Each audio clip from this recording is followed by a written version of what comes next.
পার্বত্য জেলাগুলোতে দ্বিতীয় দিনের মতো চলছে ৭২ ঘন্টার অবরোধ। এ নিয়ে আরো জানাতে রাঙামাটি থেকে যুক্ত হচ্ছেন সহকর্মী মিশু মল্লিক। মিশুর, সাজেকে আটকা পড়া পর্যটকদের সবশেষ কি তথ্য আছে আমাদের জানাবেন। ন্যান্সি, সাজেকে গত শুক্রবার সকালে এবং গত শুক্রবার বিকেলে প্রায় ১১০ থেকে ১৫০টির মতো গাড়ি সাজেকে প্রবেশ করেছে বলে, পর্যটকবাহী গাড়ি প্রবেশ করেছে বলে আমরা জানতে পেরেছিলাম।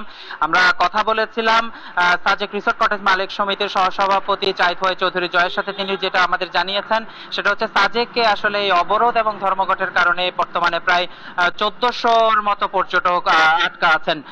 তারা শুক্রবার থেকে এখনো পর্যন্ত আটকা আছেন, তবে তারা সেখানে নিরাপদে আছেন বলে আমরা জানতে পেরেছি। আমরা আরো কথা বলেছিলাম বাঘাইছড়ি উপজেলা নির্বাহী কর্মকর্তা শিরিন আক্তারের সাথে। তিনি আমাদেরকে যেটি জানিয়েছেন যে আসলে বর্তমানে তাদেরকে যদি নিয়ে আসা হয় ওখান থেকে সেটা আসলে ঝুঁকিপূর্ণ হবে, সে কারণেই সড়ক পথে ঝুঁকি এড়াতে তারা পর্যটকদেরকে সাজেক থেকে এখন আনার ব্যাপারে কোনো সিদ্ধান্ত গ্রহণ করেননি। তবে পরিস্থিতি আগের তুলনায় কিছুটা ভালো হচ্ছে।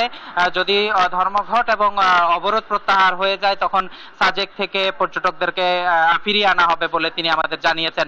এদিকে আজ দুপুর ১১টা থেকে রাঙামাটি শহরে যে ১৪৪ ধারা জারি হয়েছিল শুক্রবার দুপুরে, সেটি প্রত্যাহার করে নিয়েছে রাঙামাটি জেলা প্রশাসন। এবং রাঙামাটিতে যে সংঘাতের কারণে যেসব এলাকা ক্ষতিগ্রস্ত হয়েছিল সেসব ক্ষতিগ্রস্ত এলাকা পরিদর্শন করেছেন ডিসি, এসপি এবং জোন কমান্ডার সহ প্রশাসনের ঊর্ধ্বতন কর্মকর্তাবৃন্দের একটি প্রতিনিধি দল।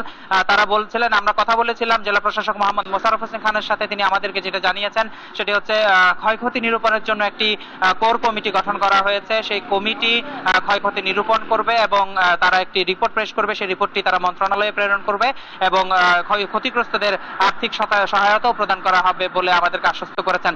আজ বিকাল ৩টায় রাঙামাটি জেলা প্রশাসনের আয়োজনে জেলা প্রশাসন সম্মেলন কক্ষে একটি সম্প্রীতি সভা হওয়ার কথা রয়েছে। সেই সম্প্রীতি সভা থেকে হয়তোবা ধর্মঘট প্রত্যাহারের ব্যাপারে কোনো ধরনের ভালো সিদ্ধান্ত হয়তোবা আসতে পারে বলে আমরা ধারণা করছি।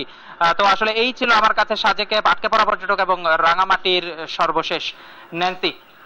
মিশু, আপনাকে ধন্যবাদ।